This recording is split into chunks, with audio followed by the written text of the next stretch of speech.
Zachary Karem on Anemonia. Yes. So let me start and hit it off with, this is your first visit for Lebanon, صح? This is my first time in Lebanon, yes. How's it going so far? It's incredible.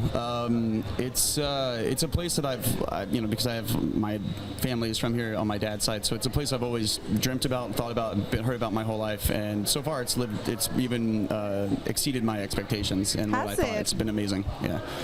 What would your parents tell you about Lebanon, or your grandparents? Well, what kind of stories would you hear? Okay, so a lot of the stories probably I don't know if they're PG or I can actually tell them, because a lot of them were just kind of crazy. That sounds more than it was, but I heard a lot of stories growing up of my grandfather's or my great grandfather. I don't know. I don't even know now how to describe that. Let me take it back again. Well, a lot of crazy things happen around Lebanon, so no one's gonna feel shocked if you tell a story. We're not surprised by anything. Right. But I'm very used to the American audience. So you're enjoying your time here. Incredible. And how do you feel? How's the energy in Lebanon, in LIFF, being present in a film festival in Lebanon, your original home country? How does it feel? It feels. I mean, it's really, really cool because it's the film community here seems really vibrant. It seems like it's a lot. There's so much more going on here than I think a lot of people are aware of, and it's really cool to see that. And to me, it's one of the best things ever to be able to even be a small part of it, and to try and contribute, even I don't know, to be a part of any sort of way, and be here and be around other Lebanese people. It's I don't know, so cool. It's something it's amazing. Because people abroad usually they hear the bad stories, and they get the negative news, and they don't really get to see how cool everything around here is, how the energy, and especially in the film industry, you know. Also, they need to know that we don't only screen local films; we screen international films. Anyone is welcome to, participate. Anyone is welcome. So, I mean, you cross countries to come see your movie, here. And what made you apply to LIFF this year? So this is the first short film that I consider I don't know, a part of it's the first short film that I feel like I've been able to fully realize what I had in my head beforehand, and it was super important to me to find festivals that I felt matched that same level of independency, and freedom of speech. Yes, exactly. And so it was so amazing to see that in Lebanon, and recently and the Arab world in general. Yes, and I had only been seeing recently the headlines of the unfortunate blast that was here and things like that, and that's all I would ever see in America was just that. Just the bad news. That's it. And unfortunately, I mean that's just it's clickbait most of the time, but that's a whole another subject. But so it's just it's amazing to have that here in the Arab world. Yeah, absolutely. Well, I hope on a certain level you get the chance to actually go back home and tell everyone there that there's much more than what they know. There is much more than what they hear on the news. I hope you take some pictures, some videos, show your friends, your fellow filmmakers. I don't know, tell them about LIFF, tell them that there is actually a space in the Arab world where they can apply with their controversial subjects within their films and actually screen it to the Arab people and other international people and get to see how they react. Sometimes you need to see how the outside of your home would look or would react to your film. Where was your film directed, and where was your set? So I shot, and to your previous point real quick, I just want to say that absolutely I will go back, and I want everyone there to know that Beirut is not only a gorgeous city, but it's a gorgeous filming city, and I would love to shoot a feature here or to just do anything here. Oh my God, interesting. Yes, in a heartbeat. A feature? Yeah, and what's cool is So it would take long, I guess, wouldn't it? Yeah, it's worth it. You think it's worth absolutely, it's worth it. Absolutely, yeah. I mean, so what exactly in Beirut, while walking around or while staying in your hotel, what exactly do you see that is film material? Well, first of all, I only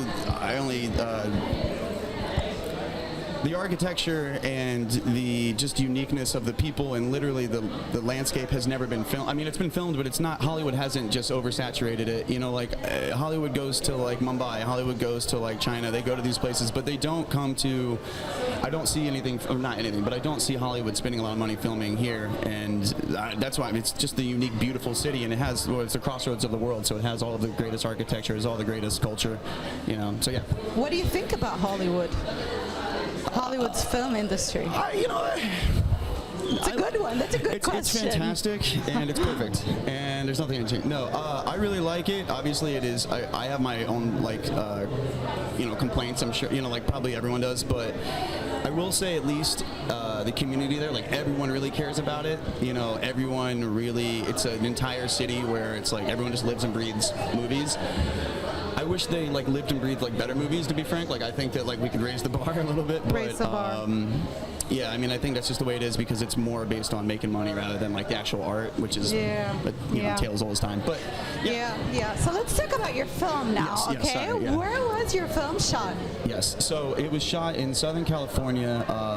We shot it in a number of locations that are kind of cool. If you've seen like science fiction, especially Hollywood science fiction, I shot it in a couple different places where they like we used the beach that they filmed Gattaca at, and it was a film from the 90s, and then also where they filmed Inception. We used some of their locations. So it was all filmed in Southern California. So I know. And where'd the idea of the film come from, and who wrote the script? So I wrote the script. So you wrote the script, and you directed it. Yeah, I produced it. What that's else? my baby. Yeah, that's what I'm saying. Like, is it a one-man show?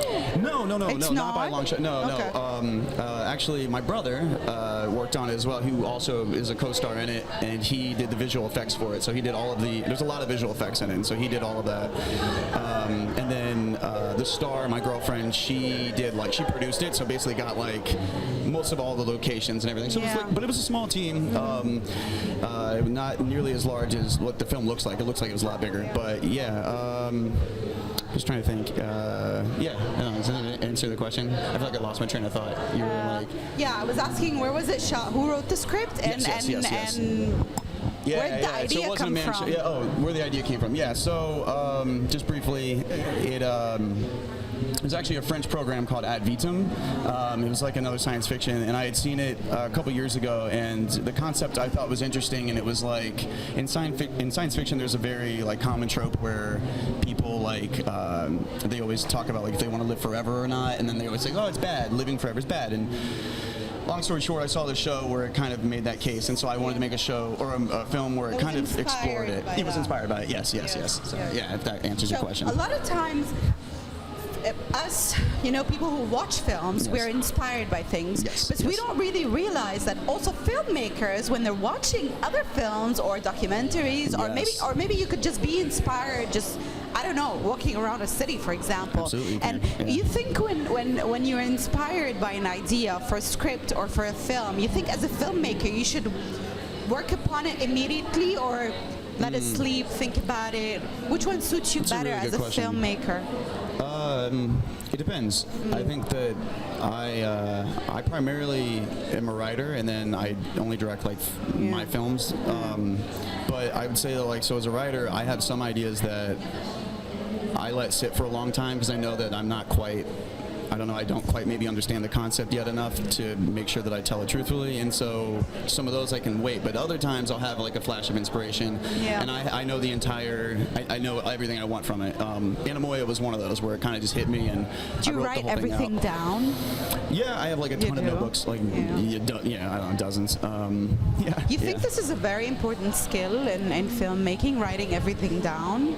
You think it makes a difference? I think yes. It depends on who you are. Like, it depends on the type of learner you are and the type of creative. Like, I think I know some people that are really like just off the cuff. Like, their spontaneity and their like fire comes from the fact that they can. I'm not talking about remembering what you thought about. It's just, I think, for example, me, I'm the kind of person, if I write something down, it gets proliferated in a better way, in a better way. Reading what you think about is something, isn't it? 1,000,000%. I'm just saying that, like, on the other end of the spectrum, I've seen some people I know that, like, can they're just better off the cuff. But I am much more in your camp, is my point. Like, I agree. Yes.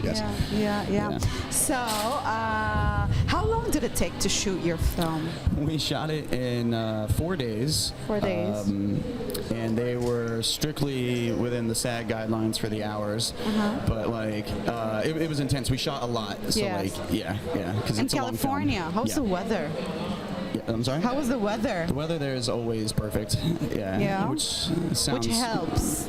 Yes. It helps. Yes. It helps. Yes. So what kind of trouble or what kind of challenges did you face while filming this specific film specifically or in particular? A lot, in the sense that there's a shot in the film where it's the back of like this truck, and the actress is in the back of the bed, and we're driving around this canyon, and I'm actually driving the car, and it's a really old like 1950s truck, and I'm supposed to be whipping around corners, and we couldn't get permits, and we couldn't get the police, and we couldn't get all these people to say that we could do it. So I mean, what did you do? figured out a way around it. We had a really crafty. You did it anyway. We had a really, really great production manager. You did it anyway. It looks amazing though, and it looks crazy good in the film. Does it now? It's great. Yeah. So, and I was told by all these producers, like, no, you should go to this place and do this, or like do it in CGI, this and that. So let me get this. What was one message you really wanted the audience to catch from your film? You know, filmmakers think there's about a lot. that. Oh my God, yeah, absolutely. There's a couple of themes, don't they? The biggest message I think is I want people to have an imagination. I know that sounds maybe trite, but truly, I think one of the biggest messages is to have an imagination and have an open mind. Because so you're trying to touch that part of the brain in particular. Absolutely. You want people to imagine things. Yes. And when you say that you want people to imagine things, this in return gives each and every single person who watches the film a different message. No, 1,000,000%, and that's exactly what I intended. Like that is intentional. I want everyone to come away with their own. So you didn't want like a group of people, all of them sitting. Oh, okay, so this is the message of the film. That's not your intention. No, I would much rather people kind of argue about it. I would like it to be a little bit more ambiguous. So you want the people to feel and think about your film according to their own. Absolutely. Brain structure or thinking or way of thinking. Well, that's actually amazing. I hope. I don't know. Your film is going to screen in a bit. Yes. And I'm not a filmmaker, so I don't know what it feels like. That when your baby is on screen and everyone's seeing it, and you're there. How do you imagine that kind of experience would be? I usually focus on the next project that I'm working on. So like that sounds ridiculous, but like in the moment I'm like, okay, if this is terrible and everyone hates it, at least I've got another one at some point. But it also at the same time, I think more importantly, I very much love the film. Like if no one watched it, if no one ever liked it, if everyone's like, hey, this is the worst film ever, I'd be happy. So you don't make films for people to watch, you make films to make films? Yes and no. Everyone makes a film for people to watch. Yes. But I mean, your main focus is not that if people will watch it or if people will like it. And this is somehow this is part of being independent. No, don't you think? Because I think at the end of the day, it's kind of like at the same time, would I like turn down Marvel, who came to me with like $100 million? I don't know, but I would rather like to believe that I'm much more focused, or what I care about is the art and the ideas behind it, and actually putting forth something that makes the world better, just in general. That to me is much more important, and having a lasting impact and saying something that's meaningful. Well, we're so excited to have you around. Thank you so much for crossing such distance to be here. I hope you enjoy the screening of your film. I hope you enjoy the energy within LIFF, within Lebanon. Welcome in Lebanon, and we hope we see you again. Yeah, I'll be back. Thank you so much. I can't wait. Thank you. Thank you.